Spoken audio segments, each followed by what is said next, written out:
I actually suggested or maybe invited myself to this party because of all the things that I get to do or have to do as state representative. One of the things that I find pleasure in is when I get to come out into the community and give tributes to people, whether they're Eagle Scouts or the other. But today is a special day for me because I get to give somebody a tribute in the community that has done so much. I usually say nice things to people because I'm trying to maybe give some insight to life, to a Boy Scout or whatnot, but I'm not sure a 37-year-old can tell a 100-year-old anything he hasn't heard before. But what I will say to him is something that I learned from a gentleman when I was in private practice. His name was Alfred Glazer. He actually lived here in Northville over on River Street for a long time. And he became a client of my dad's, and he would come into the office every couple of weeks, whether we needed to see him or not. And one day I was sitting with him with my father, and my dad had asked the question to him that what was the most important thing, or what advice could he give us about getting older. And he paused for a second and he said, easily the most important thing to him is that when he woke up in the morning and when he was done putting on his clothes and done getting ready for the day, that he had someone to talk to and that he could see someone that he loved. And as I look around here today, Mr. McGuire, I seriously doubt there's ever a day in your life that you don't have that in your life. So you seem to be a very blessed man. So I generally don't read proclamations because many times people don't want to hear them, but I'm going to take the 2 minutes that it takes to read this one because as I was driving here today, I pulled out my cell phone and added up the minutes that Mr. McGuire's been alive, and believe it or not, and I had to do this 3 times on my phone to make sure the number was right, but having lived for 52,560,000 minutes, I thought that was enough time spent to have me read the proclamation. So I'm going to read this to him now. And this was put together not only by myself, but also Senator Bruce Patterson, who isn't going to be here today, and the governor. And it says, on behalf of the state of Michigan, Mr. McGuire, a special tribute to yourself. It says, let it be known that it is with great pleasure we join the city of Northville and the friends and family of Mr. John Thomas McGuire upon the momentous occasion in celebrating his 100th birthday. Born September 6, 1908, John Thomas McGuire has left a trail of legacy in Northville and the surrounding communities. We humbly celebrate this man, who after seeing both our state and nation go through many ups and downs, extends his great wisdom and knowledge upon those whom he meets. As many Midwestern families of the era, John Thomas McGuire was raised on a farm and learned the importance of our land's agricultural graces. Manifesting itself years later, John Thomas McGuire founded Guernsey Farms Dairy in 1945. After purchasing Red Rose Dairy in Northville and renaming it Red Rose to Guernsey Farms. Still today, Guernsey Farms Dairy operates on many of the same conscientious principles of which it was founded, providing natural, hormone-free milk through the support of local farmers.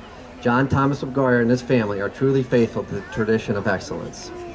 To overcome the challenges of the Depression era, John Thomas McGuire's father sent him to Michigan Agricultural College, now Michigan State University, Go Green, where in 1940 he graduated from its dairy program. Living with his wife, Elsie, boy, you know what they tell you every time to make sure you read the names right. Elise, affectionately referred to as Pat, that one I would have got right. John Thomas McGuire raised 14 children and gave them an appreciation for the land and the goodness it has to offer, just as his father had done years before.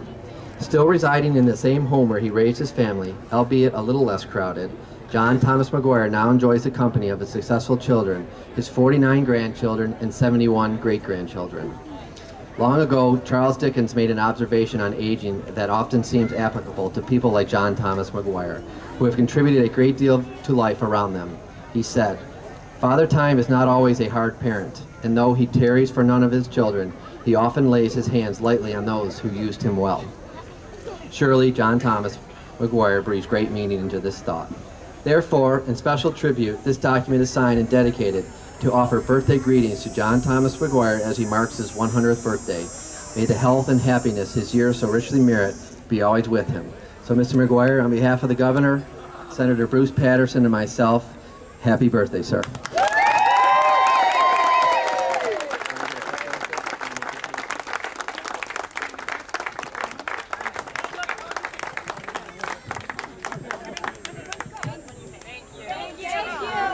Wait, John's got these shoes. Have him hold it. Not over his nose. Oh, a couple more pieces of business first. I think we should all get together and sing happy birthday, right? Is it happy birthday to John, or who do we sing? Grandpa. Happy birthday to Grandpa, everybody. Happy birthday to you. Happy birthday to you. Happy birthday, dear Grandpa.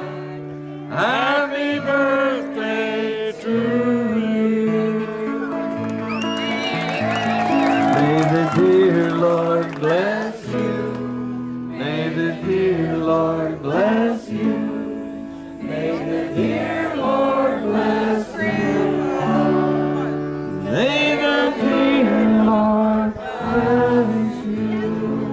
My wild Irish rose, the sweetest flower that grows, and someday for my sake, please let me take all the bloom from my wild Irish rose. Let's bring Father up here.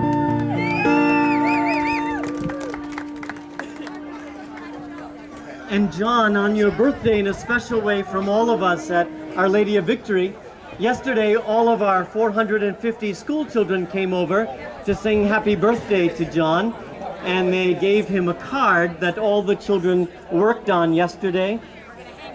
And oh, good.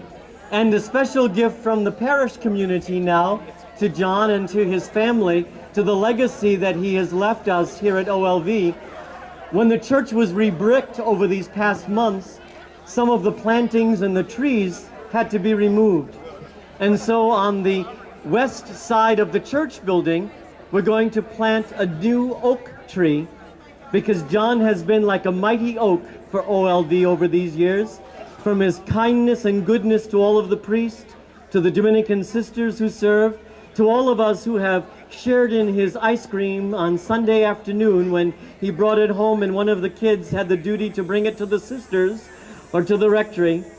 He's been an oak tree for our community, and so in honor of his 100th birthday, the parish will plant a new oak tree facing John's house, that all who know and love John might always remember that his root system was sure and strong, always tapped into the power of God in his life, and he has brought shade and life and laughter and hope to so many people over these years.